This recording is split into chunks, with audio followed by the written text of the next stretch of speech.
चलिए कोई बात नहीं। सिर्फ यही प्रार्थना करेंगे, तुझसे ही तो वाणी है, तुझसे ही सब ज्ञानी है, तू जहाँ है माँ शारदे, उसकी सफल कहानी है, उसकी सफल कहानी है। तो अब हम लोग भी अपनी इस कहानी को आगे बढ़ाते हैं और स्वागत गान जो है वो करेंगे और उसके बाद जो है हम लोग फिर वेलकम भी करेंगे सर का। तो सबसे पहले स्वागत गान के लिए मैं म्यूजिक सर को, और बच्चियां यहाँ पे आ जाइए, माइक के पास आइए।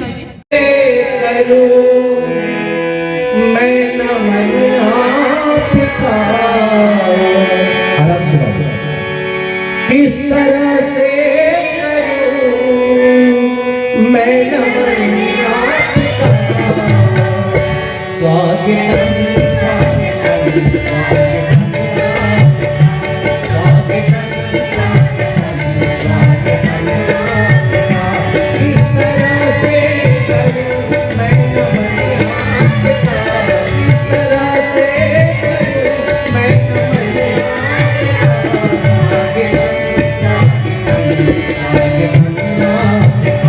स्वागतम स्वागतम स्वागतम ईओ सर को गुलदस्ता देते हुए। Hello Manoj sir. अब मनोज सर को भी मैं आमंत्रित करना चाहूंगी सर। चाहूंगा कि जोरदार ताली से स्वागत किया जाए।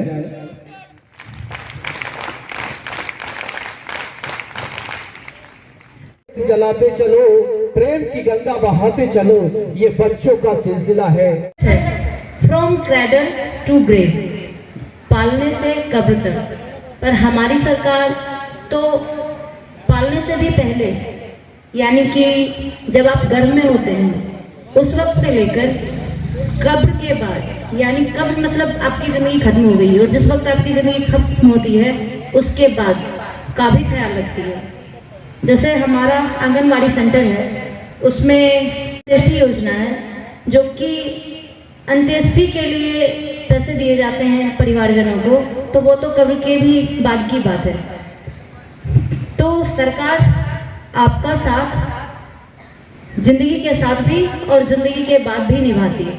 पर आज के संवाद का केंद्र है शिक्षा, तो अभी हम सिर्फ शिक्षा पे केंद्रित होंगे।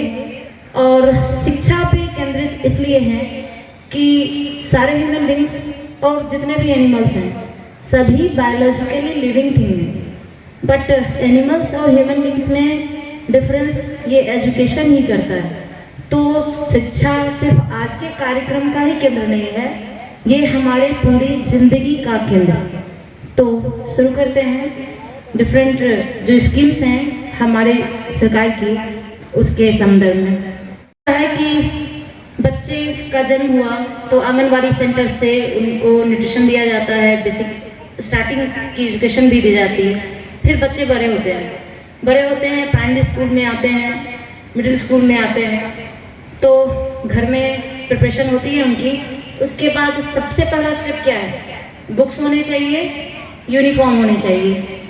तो हमारा जो मुख्यमंत्री बालिका पोशाक योजना है, उसके माध्यम से बच्चों को पोशाक दिया जाता है और क्लास 1-2 में ये अमाउंट 600 है और प्लस 2 तक जाते जाते ये अमाउंट 1500 हो जाता है और ये डायरेक्ट आपके अकाउंट में डीबीटी के माध्यम से आता है, जिससे कि आप बेनिफिट का लाभ तुरंत पा सकते हैं और 100% एक्यूरेसी के साथ आपको ये अमाउंट मिलता है।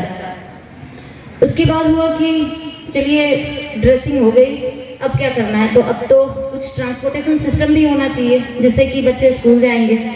तो उसके लिए सरकार ने मुख्यमंत्री साइकिल योजना चलाई है, जिसमें 9 से बालिका और बालक दोनों को 3000 रुपीज़ प्रोवाइड कराए जाते हैं ताकि वो साइकिल खरीद सकें। और साइकिलिंग सिर्फ ट्रांसपोर्टेशन का मीडियम नहीं है, ये एक अच्छा एक्सरसाइज भी है। और चाहे कोई भी व्हीकल आप चलाएं, जब व्हीकल चलाना सीख जाते हैं और चला के खुद से आते हैं तो कॉन्फिडेंस बहुत अच्छा आ जाता है। तो ये स्किल सिर्फ ट्रांसपोर्टेशन का मीडियम नहीं है, ये आपके पर्सनालिटी डेवलपमेंट में भी इम्पोर्टेंट रोल अदा करता है। तो बच्चों को भूख भी लगेगी। अब भूख लगेगी और घर में पेरेंट्स हैं, वो भी डिफरेंट काम में बिजी रहते हैं, तो सरकार ने पेरेंट्स का भी ख्याल रखा है, स्पेशली मम्मियों का और बच्चों का तो रखा ही है, मिड डे मील स्कूल के थ्रू। इसमें दोपहर में आपके बच्चों को स्कूल में खाना खिलाया जाता है, तो मम्मी को भी टिफिन पैक नहीं करना।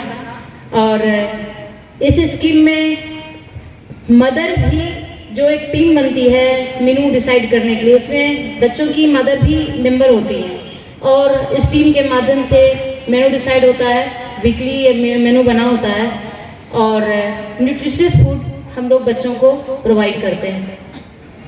उसके बाद पढ़ाई लिखाई है तो फिनांस जो है सो बहुत इम्पोर्टेंट रोल अदा करता है पढ़ाई लिखाई में।